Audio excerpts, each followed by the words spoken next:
Hello बच्चों, जिस तरह हमने डिमांड के फंक्शन किए थे इसी तरह हमारी सप्लाई के भी हैं। डिटर्मिनेंट ऑफ सप्लाई, क्या क्या फैक्टर्स हैं जिसकी वजह से हमारी सप्लाई इफेक्ट होती है। तो ऑब्वियस सी बात है, जिस तरह से काफ़ी सारे फैक्टर्स थे जो आपकी डिमांड को इफेक्ट करते थे, इसी तरह से काफ़ी सारे फैक्टर्स हैं जो आपकी सप्लाई को इफेक्ट करते हैं। तो वन बाय वन करते हैं। Own price of A commodity, own यानी कि खुद का प्राइस। आपको पता है अगर प्राइस बढ़ेंगे तो प्रोड्यूसर सप्लाई को बढ़ाएगा। प्रोड्यूसर सप्लाई को क्यों बढ़ाएगा? क्योंकि उसको प्रॉफिट मार्जिन ज़्यादा मिलेगा। तो यहाँ पे क्या होगा, डायरेक्ट रिलेशनशिप होगा। जैसे जैसे प्राइस बढ़ेंगे क्वांटिटी सप्लाई भी बढ़ेगी, और जैसे जैसे प्राइस कम होंगे क्वांटिटी सप्लाइड भी कम होगी। तो ओन प्राइस में पता चल गया क्या होगा। Price of related goods, supply of A goods depend upon the price of related. Related यहाँ पे वही आ गया आपका सब्स्टिट्यूट वाला। तो यहाँ पे भी इन्होंने एग्जाम्पल लिया है। सपोज कीजिए कोई फर्म है वो चाय बेच रही है, कॉफी के प्राइस बढ़ जाने के कारण the firm will willing to sell less T.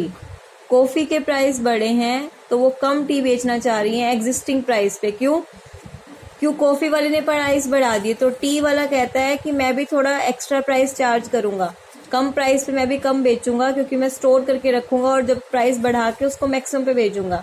तो क्वांटिटी सप्लाई को रिड्यूस कर दिया जाएगा जब उसके प्राइस क्या होंगे, कांस्टेंट होंगे। दैट मीन्स वो चाहता है कि उसके भी प्राइस बढ़े टी के। जब टी के प्राइस बढ़ेंगे तो वो अपनी क्वांटिटी को बढ़ाएगा।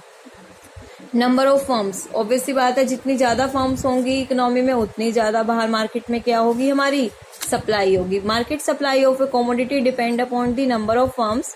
Increase in the number of firms, जैसे जैसे नंबर ऑफ फर्म बढ़ती जाएंगी सप्लाई भी क्या होती जाएगी, बढ़ती जाएगी। जैसे जैसे नंबर ऑफ फर्म्स कम होती जाएंगी सप्लाई भी क्या होती जाएगी, कम होती जाएगी। Goal of the firm, if the goal of the firm, अगर किसी भी फर्म का उद्देश्य प्रॉफिट कमाना है तब तो वो सिर्फ मार्केट में सप्लाई को तभी बढ़ाएंगी जब प्राइस ज्यादा होगा। बट कोई फर्म चाहती है कि वो अपनी सेल्स ज्यादा दिखाना चाहती है, उनका लक्ष्य है कि ज्यादा से ज्यादा लोग उनकी चीजों को खरीदें, तो वो कितना भी प्राइस हो अपने प्रोडक्ट को बेचने के लिए हमेशा सप्लाई देती रहेंगी। Price of factor of production, price factor of production क्या होते हैं हमारे, land, labour, capital, entrepreneur. 4 factor of production होते हैं जिसके बिना हमारा काम स्टार्ट नहीं होता। किसी भी प्रोड्यूसर को काम को स्टार्ट करना है तो देखो लैंड चाहिए, फिर लेबर भी चाहिए काम करने के लिए, कैपिटल पैसा भी चाहिए, एंटरप्रेन्योर वो पर्सन भी चाहिए। अगर हम वो चीजें लगाएंगे तो वो पे करना पड़ेगा ना। तो जितनी ज्यादा महंगी वो चीजें होती जाएंगी उतनी क्या होती जाएगी, कॉस्ट बढ़ती जाएगी। प्रोडक्ट की कॉस्ट बढ़ती जाएगी तो प्रॉफिट मार्जिन क्या रह जाएगा, कम। इसलिए जब price of factor of production ज्यादा होंगे तो कॉस्ट ज्यादा होगी, उस केस में क्या होगा, हम सप्लाई कम करेंगे। Supply of A commodity effect होती है फैक्टर ऑफ प्रोडक्शन से। अगर तो प्राइस कम हो रहे हैं तो कॉस्ट भी क्या होगी, कम। तो इस केस में सप्लाई एग्जिस्टिंग प्राइस पे हम ज्यादा करेंगे। बट अगर कॉस्ट ज्यादा होगी तो इस केस में हम सप्लाई क्या करेंगे, कम, क्योंकि हमें प्रॉफिट मार्जिन देखना है, हम चाहते हैं कॉस्ट क्या आए, कम आए। State of technology, improvement in the technique of production क्या रिड्यूस करता है, cost. More of the commodity supply, अगर टेक्नोलॉजी अच्छी आएगी तो हम सेम प्राइस पे ज्यादा सप्लाई कर सकते हैं। क्लियर है। बिजनेस एक्सपेक्टेशन, यहाँ पे 2 होती हैं बेटा, एक बुलिश एक बियरिश, एक बुलिश और एक बियरिश। जब बुलिश एक्सपेक्टेशन होंगी तो इन्वेस्टमेंट ज्यादा होगी, सप्लाई ज्यादा होगी। बियरिश के केस में हम क्या करते हैं, अपोजिट कर देते हैं, हम अपनी सप्लाई को रोक देते हैं।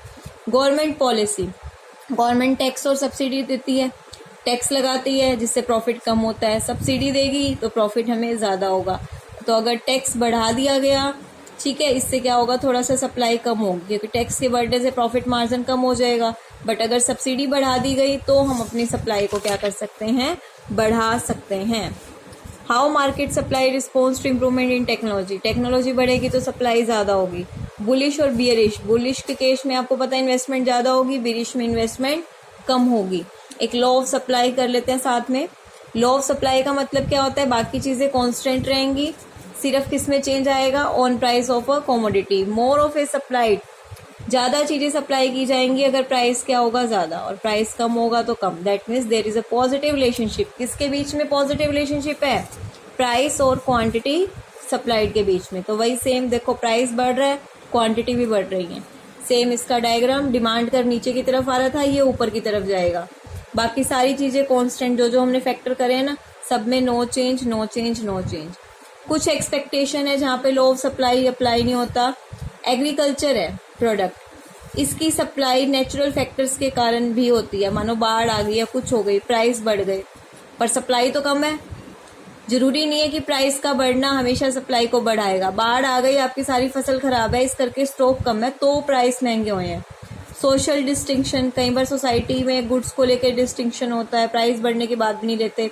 पेरिशेबल गुड्स, हमें पता है कि दूध खराब हो जाएगा तो उसको कम प्राइस पे भी बेचना हमें पड़ेगा। तो कुछ एक्सपेक्टेशंस होती हैं जहाँ पे ये लॉ ऑफ सप्लाई, या लॉ ऑफ सप्लाई का मतलब पॉजिटिव रिलेशनशिप अप्लाई नहीं करता कि प्राइस के बढ़ने पे हम अपनी क्वांटिटी सप्लाइड को भी इंक्रीज करेंगे। Thank you.